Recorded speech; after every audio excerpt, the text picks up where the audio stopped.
Welcome to Front Range. My name is Ernest Smith. I'm the lead pastor. We're so grateful that you guys are here. Whether you're joining us in person in the room, or maybe you're in the courtyard, or you're watching at home, we're grateful to have you. And our hope and prayer is that this will become a home for you, a place where you can build community, discover your purpose, and grow in your faith in Jesus. I do want to just say thank you, Front Range, because of your generosity. We're able to step in when there's emergencies that happen around our country and around the world. So I know probably a lot of you have been following the fires that are happening in Hawaii right now.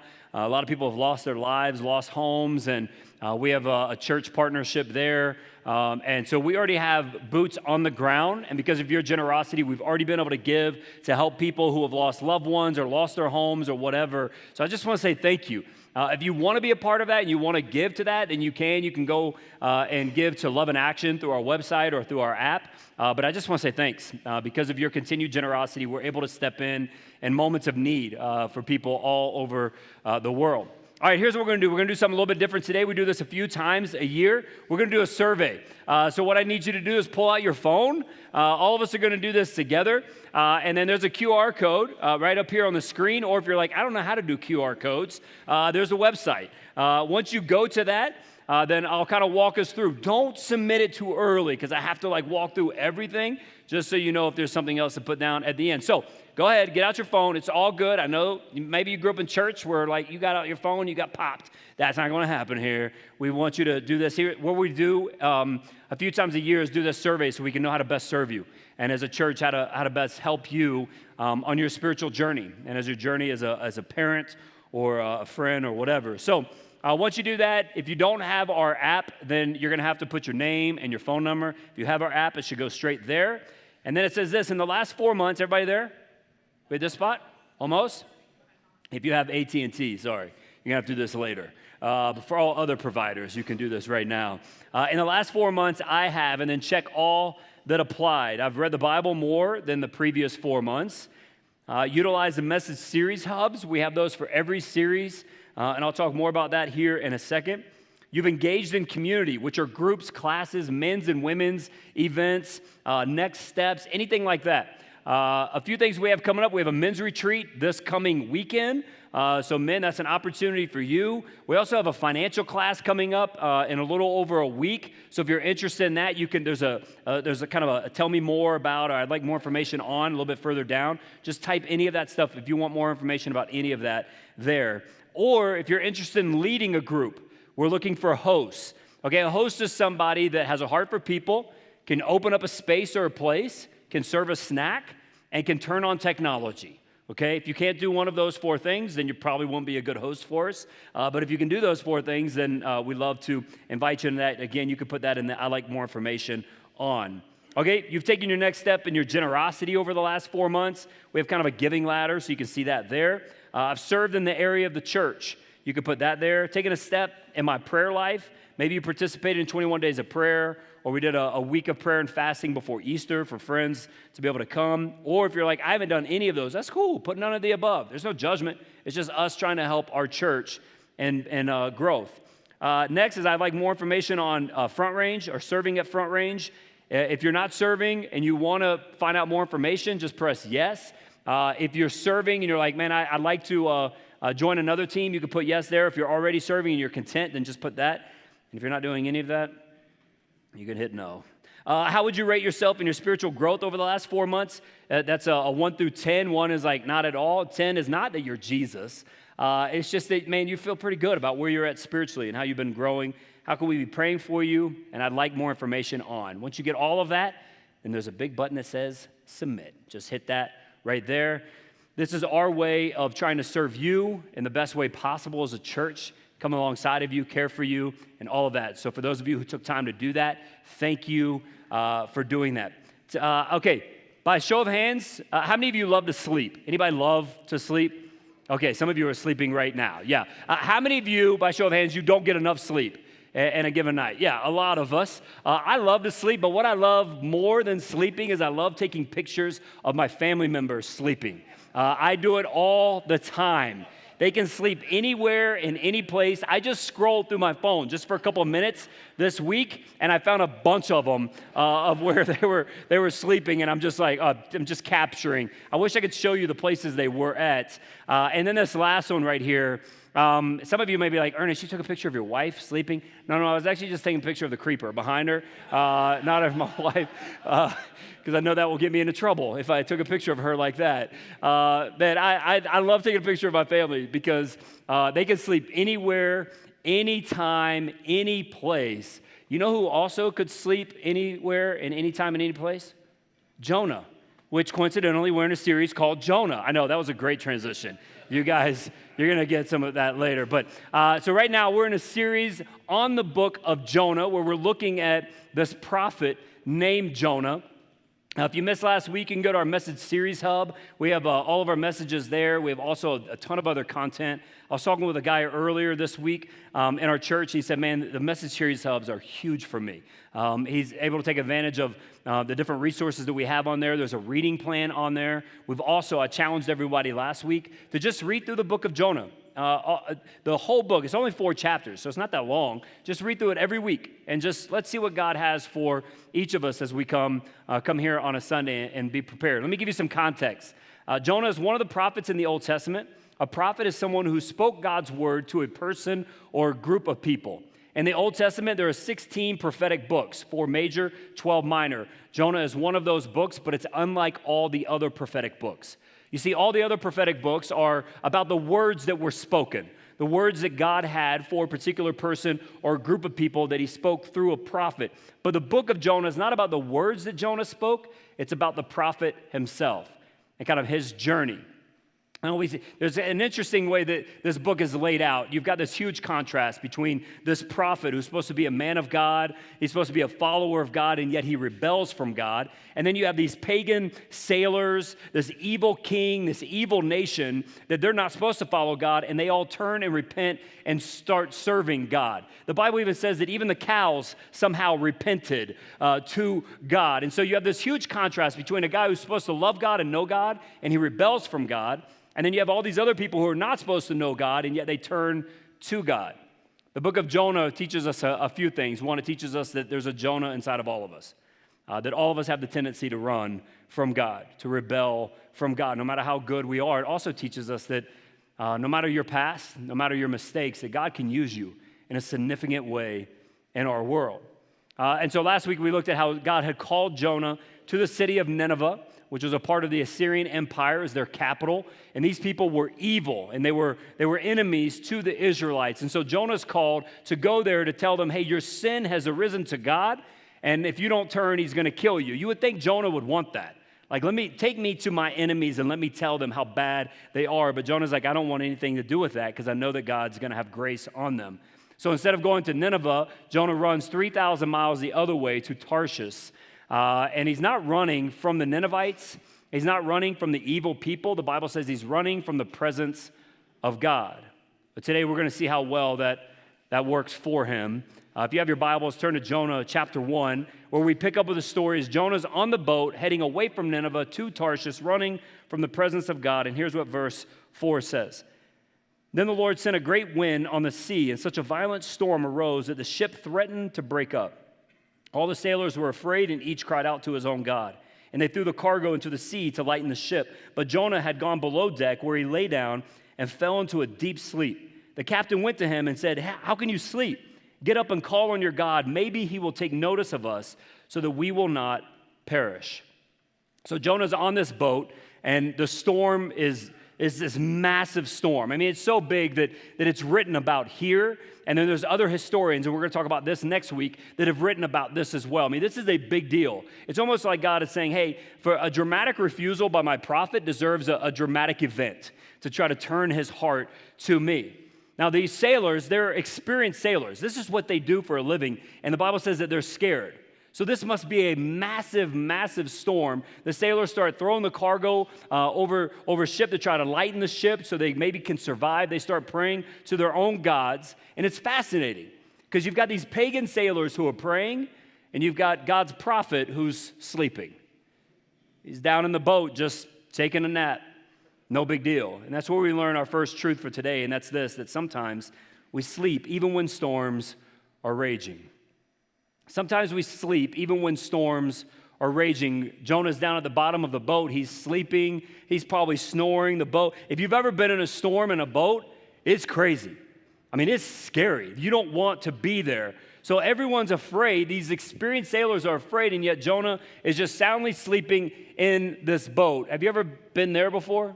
You ever been in a place where the storm is raging around you and you're just kind of asleep? Like you don't recognize it, even if it's your fault. Like this storm is Jonah's fault, and yet he doesn't seem to even notice. I've been there before. My wife and I, we've been married for over 20 years, and probably because we can make fun of each other and take pictures of each other. But I would say right now, like we have the healthiest marriage we've ever had. And it's been that way for a nice season, but it hasn't always been that way. Like 6 years into our marriage, my wife had this unique nursing job that took her away from me, took her away from her church, and took her away from her friends quite frequently. But it made us a lot of money. And at the time, I'm like, man, we need money. Like, it'd be good to have a good bit of money. She definitely was my sugar mama, for sure. And I felt like Scrooge McDuck. Do you remember the DuckTales, where he's like swimming in the coins? I felt like that. Like, I felt like we had so much money, but we really didn't. At that time, I'd been in ministry for 11 years. I had my master's degree, and I was making just over 20 grand. So it's not like we actually had a lot of money, but it felt like it. We were finally able to go on our first vacation as a married couple. Like, this was awesome. What I didn't realize is I was sleeping, that there was a storm raging around us. I had no clue what my wife's job was doing to her, what it was doing to our relationship, what it was doing to her physically, what it was doing to her spiritually. Until one day she looked at me and she said, Ernest, our marriage is terrible. And I don't like our church. I want to quit. By the way, that's the church that I worked at. So not a good thing. It wasn't Front Range. It was another one. I'm like, I don't know if that's possible, that you can just quit our church. And she's like, and I hate my job. The storm I finally had to wake up from. It was a storm caused by my greed, by my wanting more, by my needing more. A storm I had no clue that we were even in until she woke me up. You ever been asleep in life? You ever been asleep in a relationship or in your purpose? The storm can be raging around you, but you don't even notice it because you're so focused on whatever the benefits are, whatever the things are that you want to do, that you don't realize how damaging the situation you are in is and what it's doing to you. Solomon, who was the third king of the nation of Israel, he's regarded as one of the wisest men to have ever lived. He said this in Proverbs chapter 15, verse 10. He said, stern discipline awaits anyone who leaves the path. Jonah had left the path. The one who hates correction will die. He says stern discipline. Other translations say harsh discipline. We get this, right? When somebody does something that is opposed to God or something that they're not supposed to do, we get that discipline is a part of that. We definitely get that when it comes to our kids. We're like, well, yeah, they deserve to be disciplined. But this verse isn't talking about kids. It's talking about everybody. There's stern discipline that will happen to us if we leave the path, meaning what? Meaning that there are times in our lives where God will send a storm to get us back on path. I'm not saying every storm that you face in life is from God. Some of the storms that you and I face are just life. It's just stuff happens, right? Other storms are from Satan. Like the real enemy of your soul is coming and attacking you. But there are some times when you and I have left the path that God has us on, that God will do whatever it takes to draw you back. Because he knows the destination you're heading for. He knows the results that will happen if you keep going the direction that you are right now. He knows what's going to happen to you, to your relationships, to the people around you. So he will cause a storm sometimes to draw you back to himself. Now, there's not one person that I know that loves storms, right? Like maybe like thunder and lightning outside, but not like, no one says, hey, I really just want pain in my life.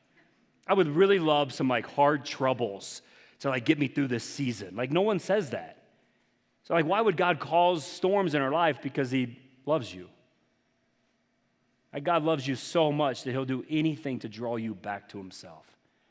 He'll do anything to draw you back onto the path that he's called you to be on, because he knows the result, if you don't come back on the path, is so much greater, so much worse.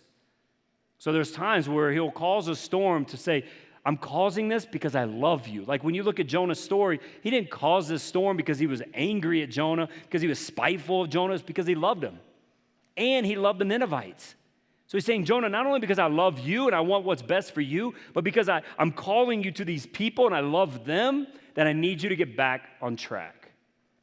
So sometimes God will cause a storm to get our attention, to pull us back to himself. Let's continue with the story. Look at verse 7. It says, then the sailors said to each other, come, let us cast lots to find out who's responsible for this calamity. They cast lots and the lot fell on Jonah. So they asked him, tell us, who is responsible for making all this trouble for us? What kind of work do you do? Where do you come from? What is your country? From what people are you? He answered, I'm a Hebrew, and I worship the Lord and the God of heaven, who made the sea and the dry land. This terrified them. Clearly, they'd heard about God at some point. And they asked, what have you done? They knew he was running away from the Lord because he had already told them so. The sea was getting rougher and rougher, so they asked him, what should we do to you to make the sea calm down for us? So Jonah at this point, he's not willing to admit, hey, it's on me. This storm is one that I've caused. So they cast lots. Casting lots would be like drawing straws, something like that. And so the lot falls on Jonah. And so now at this point, Jonah's like, okay, it was me, my bad. And this part of the story teaches us that there's sometimes when storms are caused because of our sin, that it's going to impact other people. Like these sailors are like, hey, we did nothing wrong. Why did you come on our boat? Who are you? What are you doing? When they realize he's running from God, they're like, man, you brought this on us. And now they're caught in a quandary. Like, what do we do? Because there's maritime laws of safe passage, meaning that if there is a passenger on your ship, you are responsible for getting that person safely to the destination. But then they're faced with that versus a God who's going, hey, I'm going to keep this storm up until my prophet turns. So what do? They're not sure. They're kind of stuck in the middle of this. So they ask Jonah, hey, Jonah, what are we to do with you? And here's what he says in verse 12. He says, pick me up and throw me into the sea, and it will become calm. I know that it is my fault that this great storm has come upon you. I find it fascinating that Jonah says, hey, pick me up and throw me into the sea. At first, this seems heroic. Like, wow, what a good guy. Like Jonah is saying, just kill me, guys. But it's actually selfish. Think about it for a moment. All Jonah had to do was say, hey, guys, hold on. Just give me 5 minutes, and let me just kind of go off to the side and let me repent. Let me ask God for forgiveness, and all of this will be done with. The storm will cease. You can drop me off in the next port. I'll start heading toward Nineveh. I'll do what God's called me to do, but he doesn't. He's so rebellious that even in this point, where the sailors are like, what do we do with you? All he had to do is get off to the side and just pray and ask for forgiveness, but he doesn't want to. He's so rebellious, he's not willing to turn from that. And so he says, well, just kill me. Just do away with my life. And it teaches us our last point, and that's this, that we're always given a choice to run or follow. You and I are always given a choice to run or follow. Here's the beautiful thing about God. God is not someone that's going to force you to do something. He may cause storms to turn your attention to him, to try to get you back on the right path, but ultimately it's your choice. And I think choosing to run from God is easier than to follow God. Not because the actions are easier, right? It actually would have been easier for Jonah to stay on the ship, pray and ask God to forgive him, and move on. That would have been easier than getting thrown into the sea and possibly dying. But I think it's actually easier to flee, because when you flee, then it's about what you want and your desires, and to follow God is all about humility. And humility is not something that we're really taught in our culture. It's not something that most of us do well with. It's not something that we as men do well with. You see, pride says, I can do this on my own. I'll take care of this. Throw me into the sea and I'll figure it out. That's what fleeing from God does. But following God says, okay, man, I can't figure this out. I can't do this on my own. I need God. I need his help. And that takes humility, and it's difficult. But if you and I choose to flee, choose to run from God, then we have to understand it impacts our lives and it impacts the lives of those around us. Like this story. Take a look. I'm Charles.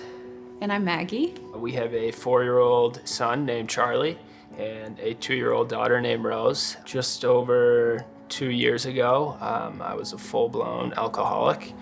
I drank every single day, used drugs, was completely enslaved to sin. I was raised in a Christian home and grew up in a really strong Bible-believing church. Was involved in youth groups and went to Sunday school, went to church every week, was baptized when I was 11, did all that stuff, knew all the answers to the Sunday school questions. But I never truly surrendered to God. And there was also always a part of me that was holding back. I started drinking when I was 14, started partying when I was in high school, and then that continued into college, and got pretty serious then, and got into some hard drugs as well. And by the time I was a senior in college, it was extremely rare that I was sober for longer than a day.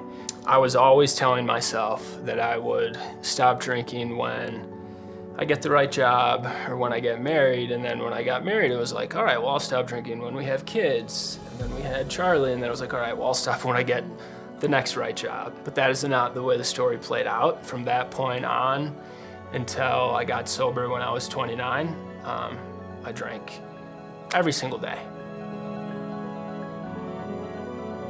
I had gotten all the things that I had ever dreamed of and all the things that I thought were supposed to make me happy. I had a beautiful wife, a beautiful son, but I wasn't happy.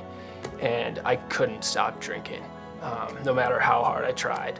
Like, I tried again and again and again on my own. And I would even cry out to God saying, like, God, just please take this away. But there was no actual surrender, and I never told anyone else what was going on. And I wasn't honest with a single person, including myself, for over a decade. And I didn't know. There was just a lot going on. And so I thought, well, I don't know if he's really drinking that much or if it's just like the stress of everything that's going on. I mean, I have been praying for Charles for years, even though I didn't know he was an alcoholic. I was concerned about it. I had written this prayer out for Charles. I just said, God, help me to turn to you each day and earnestly pray. Help me to pray without ceasing. I am quick to distract myself and turn to other things. Lord, I need you right now. I pray and beg you to heal Charles. Heal him from the inside out. Make him more like Jesus. Please protect our marriage, our son, and our future children. God, help me to encourage, speak life, sharpen, and sanctify Charles. Come, Lord Jesus, come. I love you and praise you. Amen. The last time I remember drinking, I woke up to a note from Maggie on the counter, and it said, Charles, I know you've been lying to me again. And the last thing I remember from the night before was polishing off a bottle of whiskey and then driving to the liquor store because the first bottle wasn't enough. But when I read Maggie's note, the Holy Spirit just used it to cut through to my soul. And right then and there, I knew, like, I cannot keep living like this, God. Like, I cannot do this anymore. And I've tried and tried and tried. And right then, that morning, I surrendered to Jesus and surrendered like I had never done before. That same day, I told Maggie everything about what was going on. The next day, I started going to a 12-step program, and I walked up and raised my hand, and I said, I'm Charles, and I'm an alcoholic, and I'm a follower of Jesus Christ. Now, when I look back, God just kept pursuing me. Like, his relentless pursuit of me is something that I will never get over. I wasn't fighting alone anymore. Jesus was fighting for me, and I had an incredible group of people around me. Really, my life was driven by fear, trying to fill the void with earthly things, and none of it worked. None of it worked. And then I surrendered to Jesus, and everything changed. And like, our lives are infinitely better than anything I could have ever dreamed of. It's hard to put into words because God has done so much in his life, and by working in Charles's life has then worked in our marriage, in our children's lives, our future child's life. There's a passage in 2 Corinthians, I think it's chapter 3, about how we are all being transformed into his image. And I just love that because it means it's happening right now, present tense, and it's continual. And I know God's doing that in my life, and he continues to do that in Charles's life. until we meet him face to face. No matter where you're at, no matter what you're going through, just come out and surrender. And like Jesus is there waiting for you. And no matter how big your problem might seem, he can heal and he can fix the brokenness, and he will. He promises the abundant life in the right here, the right now, full of love, hope, peace, and joy. And like we have found that to be true, and it is true. Not to say that life is perfect, but you get to walk through it with him, and like it's so worth it. One of the lines that Charles said in that is that as looking back, you can see God continually pursuing him. And I think that's so true for all of us. And the beauty about God is that he's going to let you choose, right? He's not going to force you to change or make a decision, but he's going to do everything possible to try to draw your heart to himself. He's going to do everything possible to try to draw you back on the right path. And I promise when you do it, when you choose to actually surrender to him, God will transform everything. I mean, when Charles chose to actually start following Jesus and to give up the alcoholism, he even said it, his life is infinitely better. He now feels called to ministry. He started doing our Front Range University, the thing that Pastor Johnny was talking about earlier. He's one of our interns in that, and walking through, man, what does that look like? What does ministry look like for you, and what is that calling? How does that play out? And one of the things that him and a few others in our church are going to be starting is a recovery group called Celebrate Recovery. And so if you're interested here, I'm going to take a little commercial break. If you're interested in Celebrate Recovery or a recovery group of some sort, if you're interested in playing a part in that, I want to encourage you, just write down recovery group on your Connect card, and just, you could turn it in, you can drop it in the offering boxes, you can take it to our connections tent, whatever.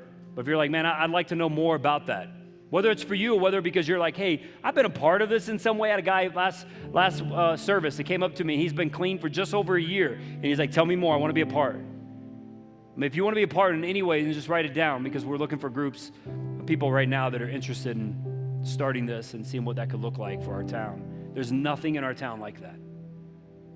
And there's people like Charles all over.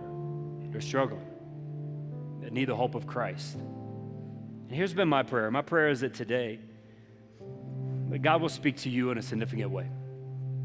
That if you're in a path right now where you're running from him, that he'll do something to grab your attention. For me, it was when Sarah said, hey, our marriage is terrible. Like, no husband wants to hear that, but I needed it. I needed to wake up. And once I listened to her and I submitted myself to God in this area of our life, I knew that it meant less income and less comforts and all of that, but it's led to the healthiest marriage I could ever imagine. For Charles, it was a letter written by his wife, Maggie, that she left to say, here's the deal. So you don't have to wait till you get a letter or until your spouse turns to you or somebody else turns to you and says, man, you've got to change. But maybe you need that change. And my prayer is that today God's been saying, it's you. Choose to follow today. It may be in a relationship, maybe in your spiritual journey, maybe something to do with sexuality or some of the things you're doing in that aspect. Whatever it may be, our hope and prayer is that today we will choose to follow him. As we do, we'll watch God direct our paths, bring healing, bring restoration, just like he's done in my marriage, Charles's marriage, and his life, and so many others. Let's pray. Father, we come before you, and I thank you so much for your word. I thank you for the story of Jonah, God, and just how his story is my story. And God, for all of us, God, there's times where we run from you. And it's so much easier to do that. Even if it's hard at times, it's so much easier to run from you because, God, it's us doing our own will and choosing our own path. God, all of us can admit that, and it doesn't lead to where we want to go. It doesn't lead to the health that we're longing for, the relational substance that we're looking for.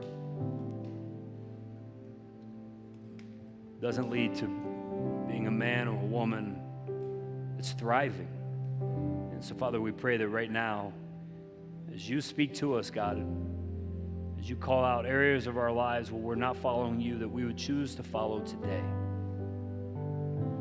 Father, we know this entire conversation really starts big picture in our following of you. And I know, God, that every single week we have people who walk into this place, and if we're going to be real honest, we'd say, you know what, I don't feel close to God. I don't feel like I can hear from God. I feel like I'm very distant from Him. I've been running my own path, doing my own thing, and it's just not working. And if that's you, God's saying today, just come home. What does that mean? It means recognizing that you're a sinner. We all are. We all fall short of God's perfect standard. And then receiving what Christ has done on the cross for us. That yet while we were still sinners, Christ died for us. That He took the punishment that we deserve to take. He took it so that we could have life, so we could be forgiven. The beauty is He didn't stay dead. He rose from the dead 3 days later to show His power over sin and over death. To show His ability to release us from addictions, to set us free, to redeem, to restore, to heal.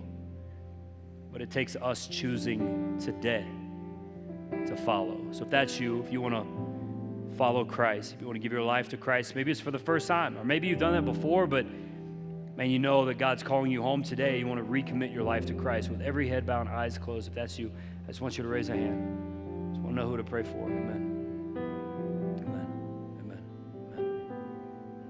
Father, thank you so much for each one of these individuals. Thank you that you know them by name.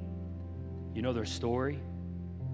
And I know there are people watching at home right now. If that's you, just text the word follow to the number you see on the screen.